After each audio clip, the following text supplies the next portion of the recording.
Oh, anyone would think I'd planted this dog here just as a prop, ready for this moment, but I promise I didn't. She's just decided this is the place to be.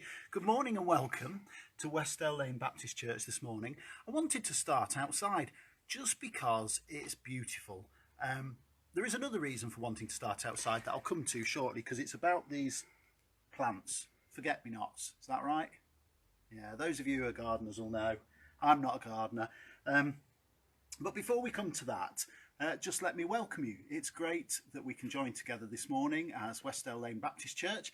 I know we're not exclusively Westdale Lane because we've already got friends logged in this morning from Swanwick, which is great. Welcome to you from the sort of Derbyshire-Nottinghamshire border. We've got friends logged in already from Daybrook Baptist, which is excellent. So I know this morning it's not just exclusively Westdale Lane, but we are Christian sisters and brothers from across the region and possibly even further beyond. So it's great to welcome you all to our worship this morning. I want to give two sort of brief notices before we start worship properly. The first notice is just an explanation of what's going to happen today. The last couple of weeks, those of you who have joined us may remember that we've split the service into different feeds, different live streams, and we've ended one and then we've jumped across by the miracle of the internet to Chris's house, and a second stream has begun, and then we've jumped back over here and a third stream has begun. Today, you won't have to do any of that. Today, it's all going to be one live feed from start to finish, all from here, but we do have a special guest this morning, and that's Mike Fagredo. Mike, for those of you who don't know, is one of our regional ministers. Those who are not au fait with Baptist language, terminology and structures, think of him as a bit like a bishop, and that's probably as close as you're going to get. But Mike is one of the regional ministers for the East Midlands Association, and Mike's going to be speaking to us this morning, continuing our look through the book of Ephesians, and we're going to be doing that via a laptop a little bit later on this morning. But the simple thing for you is that now you're here, you can just stay here and the whole thing will continue seamlessly. The other notice, and this is a bit mundane, but it's important nonetheless, is about offerings. Obviously, we're not meeting together physically as a church, and normally when we do, those who attend Westdale Lane, you'll put your money in the plate or you'll send your direct debit. Obviously, there are still costs associated with the church continuing to exist, even though we're not meeting together in a physical sense. And we want to encourage you to continue giving your offering. If it's by direct debit, that's dead easy. If normally you put it in the plate, then perhaps just put it on one side. And when we're all back together, you can bring it in one lot. This, by the way, isn't for those of you who are joining us from further afield. This is purely a Westdale Lane sort of comment.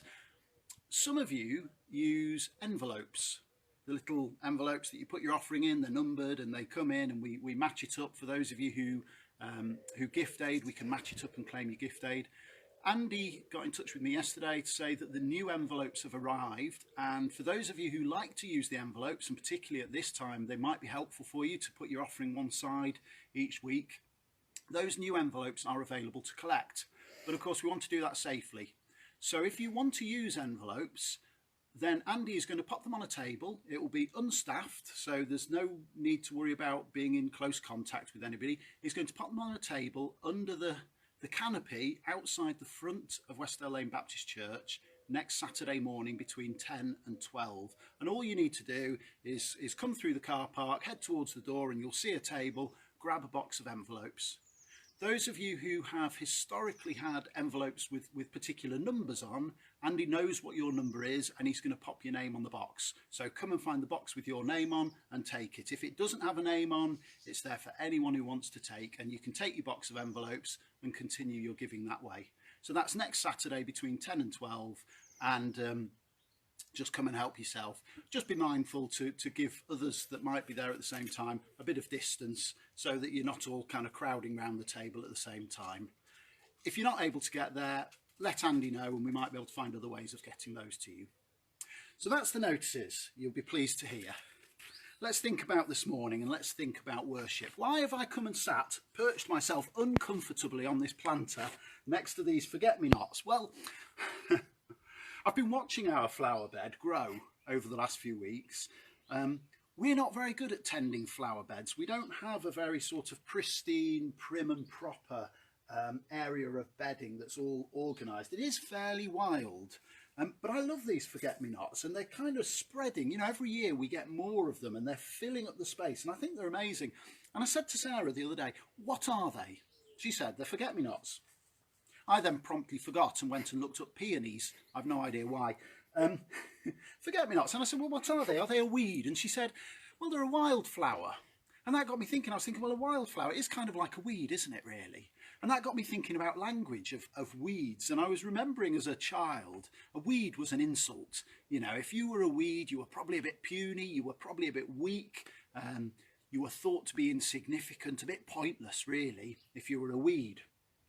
And yet here we go, we've got these weeds. I'm stretching the metaphor a tad, these wildflowers. We've got these weeds, and actually they might look delicate and quite sort of dainty, but actually they're really resilient, and they just keep coming back, and they bring beauty and they bring growth, and they're spreading in spite of, you know, nettles and weeds and other stuff that's here. They kind of keep spreading, and they just bring this beauty to the garden, and I really like them.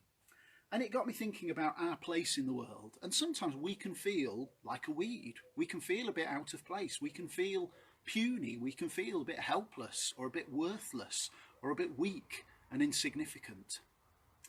But actually, God can make us resilient. God can bring growth out of us.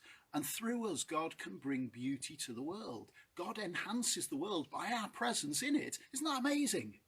The world is a better place because you're in it.